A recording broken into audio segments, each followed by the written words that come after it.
Hey church, we're back together again and we're continuing on with our series, Stop Pretending and Get Real with Yourself.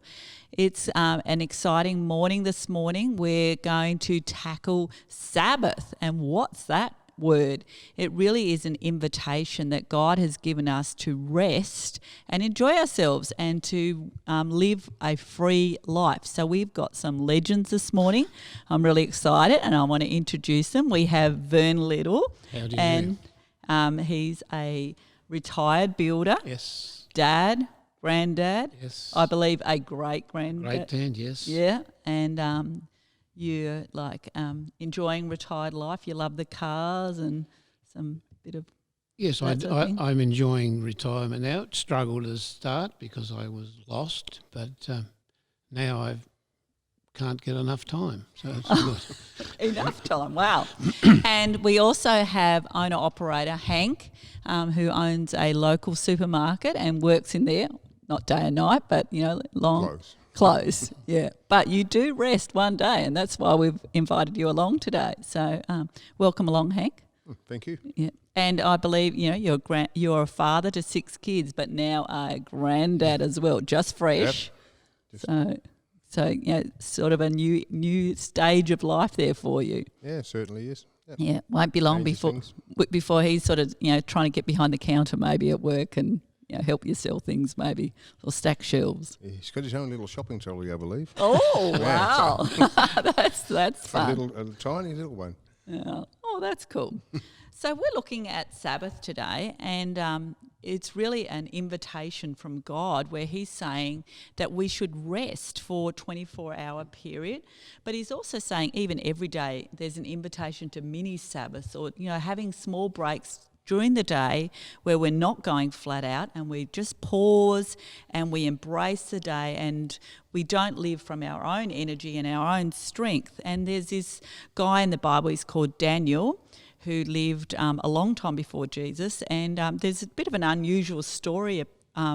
He was in a foreign land, they were captured, and he was an intellect, and he got serving the king. And I'm just going to read a couple of verses, what was his experience, because some laws changed in the land, and you know they were trying to stop the freedom. And it says it like this. It says in Daniel 6, it says, "Now when Daniel learned that the decree had been published, he went home to his upstairs room, where the windows were open towards Jerusalem. 3 times a day he got down on his knees and prayed, giving thanks to his God, just as he'd done before. Then these men went as a group and found Daniel praying and asked God for help."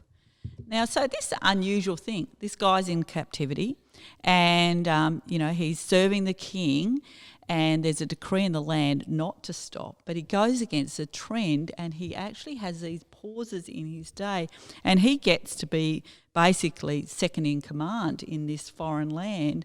And so it's really countercultural. He's stopping and pausing and getting help when, you know, he's not striving and pushing his way to get to the top. So I've just got a couple of quotes around what Sabbath is, and I just thought it'd be helpful for us. You know, some of the Hebrew people, Jewish people who really love Sabbath have said some things like this. It says, Sabbath is a day that you like. Sabbath is a day that you live like your work is done, even though it's not. And Sabbath is a day when you realise the world keeps spinning, even if your work isn't done. So it really is a day to remind ourselves to be free, that we're free people and that we're not a slave to producing and getting things done. But I don't know about you, but I slip into this. I do this thing, I'll be happy when, or I'll be happy when I've finished this job, or I'll be happy when I've got my new couch, which I'm saving for, or I'll be happy when these relational issues are solved. And, you know, you can put your life on sort of a condition that you'll be happy when something has happened. But God's saying to us, you're actually free now and you can enjoy freedom now, and you need a day to remind yourself not to live for the future but actually enjoy the present. So in thinking about that, which was kind of a long introduction. But what does Sabbath look like for you? We'll start with you, Hank. What's a Sunday look like for you? Because typically you... A Sunday is a day I don't have to think about work. Yeah. And, of course, we go to church and Yeah. listen to what is said. And then afterwards it's family time or being home time, just relaxing. Yeah. Do you get to sleep in a little bit? Because normally you get up early. Huh? Yeah, get up early. So, sleep a few hours extra. Yeah. Yep. Do you find that the pace is any different? Do you go a bit slower or? Oh, I don't. Yeah, I just cook myself breakfast and just something like that. And read a book or before I come to church, I start reading or. Oh, yeah. So it gives you space to do some things you probably wouldn't have time during the week. Yeah, definitely. Yep. Mm-hmm. What about you, Vern? What does Sabbath look like for you? It's changed in retirement, of course. Okay, yeah. But some things have changed. What I found was it was a complete day of rest from work, and it was an opportunity to visit people. Yeah. So community is important. Yeah, very much community. We used to like to go and visit family on that day, and quite often we'd go and see people that weren't well or suffering or were doing it tough, where you didn't have time during the week to do that. It was a real fellowship time to be with other people. And of course, church played a big role in the Sabbath. Not quite as much now as it used to be. Church nearly filled the day. Okay. And that was all to do with people and worship. Yeah. Did you used to go to church twice? Because I know... Well, it was more than that. Sometimes it was up to 4 times. Like Sunday school started at 9 o'clock, and then there was the morning service, and then there was an afternoon, and then it would be back at night. And wow. Then afternoon one cut out, and we just had 3 mainly. So. Yeah. And then, of course, there was special church events which occupied your time. So you really didn't have time to work, or it was just a God day virtually. Yeah. And it was just a break away from work. Yeah. So it looked the Sunday or Sabbath looked very different than your other days. Yes. Yeah. And now it's pretty much the same, only there's not as much church activity. It's more to do with fellowship with people and visitation and family. Yeah. So it's still in retirement. Does it look different? Like it's mainly the people thing. So it's mainly the people thing. Yep. Yeah. So you get to be around people more. So how do you decide what you're going to do on a Sabbath? How do I decide? Right. How do you what do you say yes to and what do you say no to? Well, that wasn't difficult either. My grandfather, that's about as far as I can go back, grandfather and grandmother, they weren't in any way church people at all, but they were brought up to respect Sunday or the Sabbath, and then my mother and father always respected it, and I remember Dad would put on his good clothes and he would just stay inside, and all these friends of his would arrive and they would just have time together and visit, and of course it was all centred around afternoon tea. And some good home cooking. Yeah, good home cooking, and of course it's just followed on to our family. We just do the same thing. It wasn't hard to accept Sabbath because it's what I've always been used to, whether it was before I was a Christian or after I became a Christian. It's just the same. So. Did it become richer when you involved God in that Sabbath? Oh, yes, because that part of it changed. You knew there was a reason for it rather than just family. Yeah, it was God driven. Yeah, so, I know for me growing up, Sabbath was about don't do this. We weren't allowed to swim. We weren't allowed to play cards. We weren't allowed to have fun, basically. And then I remember my parents going, "This is no good. This isn't what it's about. Hey, let's relax on some rules and actually let's have some fun on Sunday and let's actually embrace enjoyment and delight. And I think that's what Sunday's meant to be about. But sometimes, people can get caught in religion and the rules of don't do all this stuff. I would say that's quite right. Before I became a Christian, there was no barriers, but we did enjoy it. And then, of course, the church that I went to, it was very strict there. There was, you don't do this and don't do something else. But my nature is really not to abide by rules too much. And Come on, you didn't say that on camera. and so we just had good time with the kids. Yeah. Yeah. So it's about having a good time Yeah. as well. Yeah. There is freedom in that. Yeah. Yeah. What about for you, Hank? How do you make up your mind what you do on a Sabbath, or what do you say yes to and what do you say no to? Oh, normally we go and visit some family or some family turn up. But apart from that, we really don't. We like staying at home. Yeah. I mean, I'm with people all week long, so it's nice just to be by yourself for a while too. Yeah, yeah. So it's actually a time to rejuvenate you as a person. So I know it's quite a few years ago when Tasmania went into 7-day trading, there was kind of pressure for you to, open the shop 7 days. So how did you say no to that? I know it's a few years back. Yeah, it was a few years ago now, but you can't work 7 days a week for starters. It's just not good for you. Yeah, physically you just get drained from that. And then in the end, you're no good for your job anyway. I don't think so. Yeah, because you just can't. You can't keep going. So, they put a little bit of pressure on that it should open on Sundays, but we never did. And even though the shop's called Hank's RGA every day, it's not open every day. I've never thought about that. Yeah. So it is. Some people remind me of that. But that's fine. Most people don't have a problem with it that I'm shut on Sundays, and they know why we're shut. Yeah. And at some stage it was a struggle. You need to make money to be in business. That's as simple as it is. So, but it was a choice that we made and prayed about, and So you don't have any regrets about that decision? Oh no, saying no. No. But at times I did. When you in the beginning. In the beginning, definitely. Yeah. And you think, but if you're struggling especially when you first start off in a business, the more money you get coming in, the better, of course. So, yeah. Do you think sometimes there's a temptation to say yes, like as a quick fix?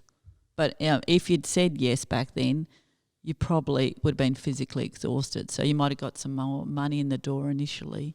Yeah, but would you still be in business now if you'd been working 7 days a week? No, I don't think so. Unless you give a lot of stuff out of your own hands, but then that doesn't work for a lot of people either. So. And probably would have been hard to smile every day of the week as well. Keep a happy attitude. Yeah. And now you have the Sunday, and you wake up on Monday morning refreshed. Yeah. Go for another week, and you know you're going to have that day off, and So you can actually know, even if it's hard, I'm going to have a break. Yep. That's cool. I do hear you have a little tradition though. Every lunchtime you have a little mini Sabbath, or which I'd call a mini, where you just go home, have some lunch. Yep. Do you set a timer and have a little siesta? Shut your eyes? No, it's automatic. Automatic? It's 10, 15 minutes. Yeah. And then you just, give yourself a little rest during the day so you've got energy to go back to work. Yep. Yeah, powerful. It sounds like a good invitation. I don't know if I could manage doing that. Well, it's quite easy. It's quite easy. I have to try that. It's not very hard. So what do you think's been the biggest challenge or difficulty for you, like with the Sabbath and that thing about doing some things but not doing everything? Oh, yeah, the world is now, everything is 7 days a week, isn't it? So, and to be honest, I never go shopping anymore on Sundays, where before I would go and have a look somewhere or whatever. Not necessarily buy something, but now very rarely would I set foot in a place. So you try and give other people a break on a Sunday too? Oh, if people wouldn't go shopping on a Sunday, no one would be open. Yeah. But Yeah, it could really influence people's mental health and energy that people have if they really had a day off. Yeah. So it's an interesting thought. What about you, Vern? What challenge or difficulty do you see about stopping on a Sunday and having a rest? I don't see any problem with it at all, because it's like Henk said, you can't function all that amount of time consistently and be productive. I'm a bit like Henk. When I had a job on my own and I didn't have men with me, I always used to slump across the steering wheel and have a mini sleep. Yeah. And it's the most beautiful sleep of the lot. And you didn't even have to set an alarm. Just 10 minutes was enough, and you automatically woke up and feel absolutely brilliant. And so I didn't have any problem with it. And you didn't dare wake me up in that little sleep. That wasn't on. Maybe I need to get a blind for my office door that nobody can see in and close my eyes for a minute. Yeah, like quite often people would tap on the window when they saw me slumped across the steering wheel. Yeah. And think that something was wrong. Yeah, but it was just me having a little siesta and feel so refreshed for that little bit of rest. I find it interesting because being a pastor, you kind of half sort of work on a Sunday, like coming to church and being responsible for what's happening. And then I go home and sometimes I go into my laundry and it's full of, stuff to wash, and then you go cooking a meal and then you got heaps of dishes and so even in domestic duties, sometimes it's easy to get caught up and get busy doing extra stuff. And I know for me it's become a habit where I try and ignore my laundry, close the door, even if it's piling up, unless there's work clothes, that the boys wash their own work clothes, but unless they need that for the next day. But to actually try and minimise even domestic duties around the home, because even though it's not paid work, you can kind of get even trapped into, I've got to do this around the home. So, but I hear you guys are practising it pretty well, so it's a great... And I have a good prepper. Like she manages the house well like that. Like she's always well in advance of the next day, and so there's no drama to have to do it on Sunday. It's done. So.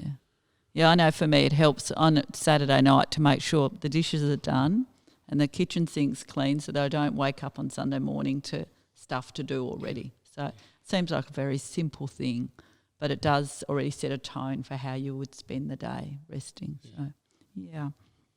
So how do you feel like your life's been enriched by, well, you can say really all your life you've practiced Sabbath, and then when you began a relationship with God, you continued practicing it, including God into that. So how's that made your life better or richer?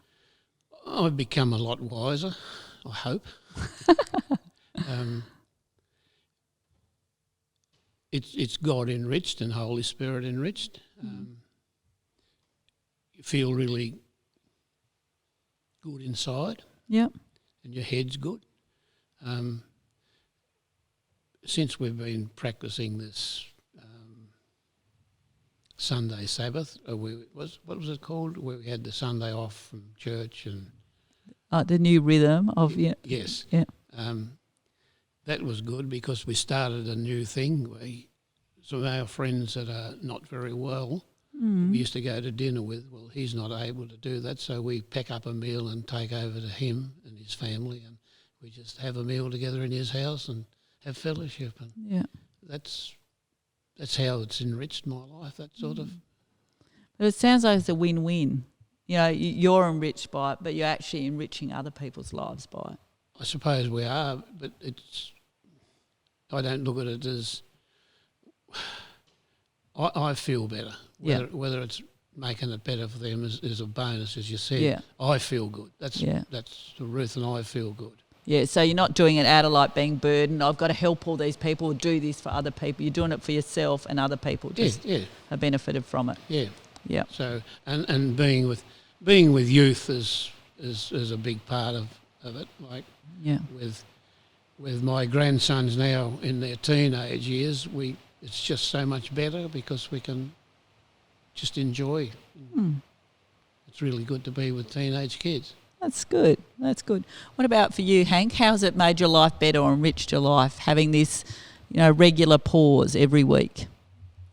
Oh, it's just, you're going to have the Sunday off, so you know that you can relax and you don't have to worry about anything. You just, once you've gone to church, then, you can do what you want to, but normally spoken, I just want to go home. Yeah, So, yeah. And just relax and Oh, that's good. Yep. maybe watch a bit of sport or Yep. get my book again. Yeah. So, I haven't imagined you as a reader, so that's... I was never a reader till about 10 years ago. So. Okay, yeah. So it's brought out that side of you. So just one closing question. There's a beautiful invitation for us to stop striving and doing and to rest and actually say we're not what we produce. We are born to be free, and even though our work's not done or, that job's not finished or that relationship's not fixed, that we can stop and breathe. And why do you think people are fearful of it or don't want to give it a go? Me? Yeah. I think that they are afraid of getting behind with their jobs or their tasks at hand, and they afraid to just stop. And even if they're not a church person, they won't catch up. That's what I think it's about. I mean, I fell into that trap once. I was doing a job and I thought I was so far behind, and I went in the afternoon to finish off this job ready for concrete pour, and I was so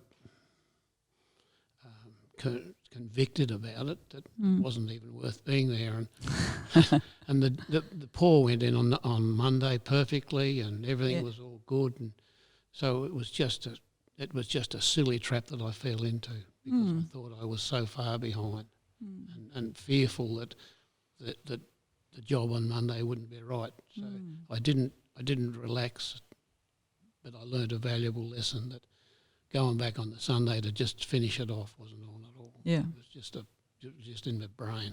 Mm-hmm.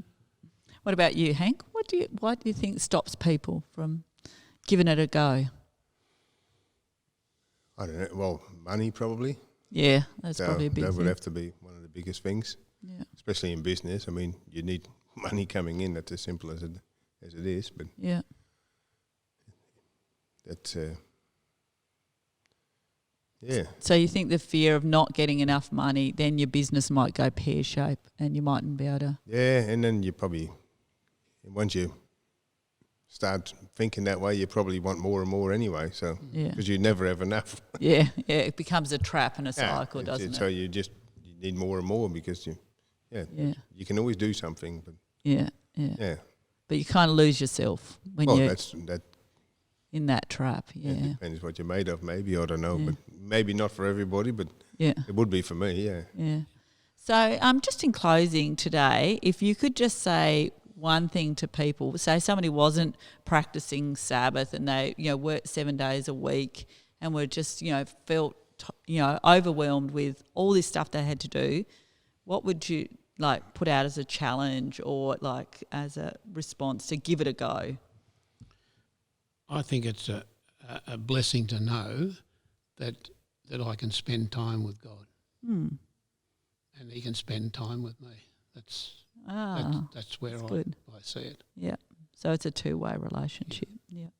What about you, Hank? Well, what would you say to someone, if they said, "Oh, I don't know if this is worth giving it a go." I'm working 7 days a week. It's tough. What would you say if I was talking to you? I would say you need a day off, Yeah. and you need some time to reflect and time to do something completely different. Yeah.